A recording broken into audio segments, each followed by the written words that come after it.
It's really good that Wuhan itself declared the lockdown. But as I share your concern about what about here in our country, is this going to trigger us putting into place measures that would ensure that in the future, if something like this happens, we are better prepared and we are more proactive. Yeah. Personally, I'm now studying that process where we can propose some policy measures to protect us in the future. I recall in my previous term, back in 2003, when SARS broke out. Yeah.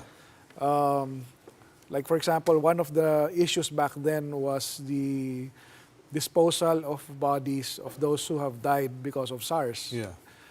Because they could pose a risk to public health.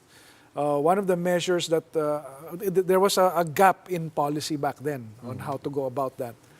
So I came up with a proposed legislation, the creation of a public health emergency council for situations where there is an outbreak, whether it be natural causes or man-made outbreaks, because bioterrorism is also around the corner. Yeah. Personally, as a legislator, that's how I look at things. What happened to that proposed legislation or bill? Did it live to become a law, or did it die? Unfortunately, up to now, it's just a bill. Because what happened back in 2003, one of the reasons why my bill got just sidelined was that Congress passed a SARS law. Okay. It was SARS specific. Ah, okay. Government felt that it was able to act, to react to SARS. But my point of view there is that we became too specific for that. Yeah. Even in the title of the bill, SARS was mentioned.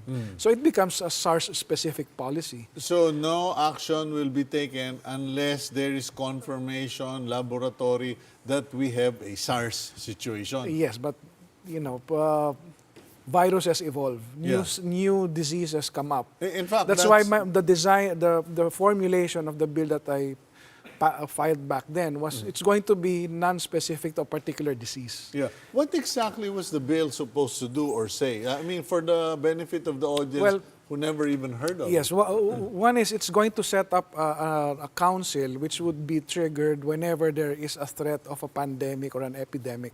Okay.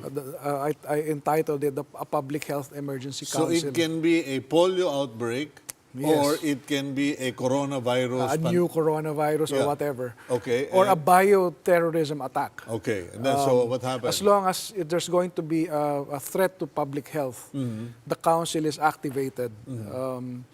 Multi-agency, multi-sectoral agency. So you have health, body, you have military, you have police. Department of Defense, national security, etc. Yeah. So that there is a government body which would take over addressing the public health emergency. Yeah.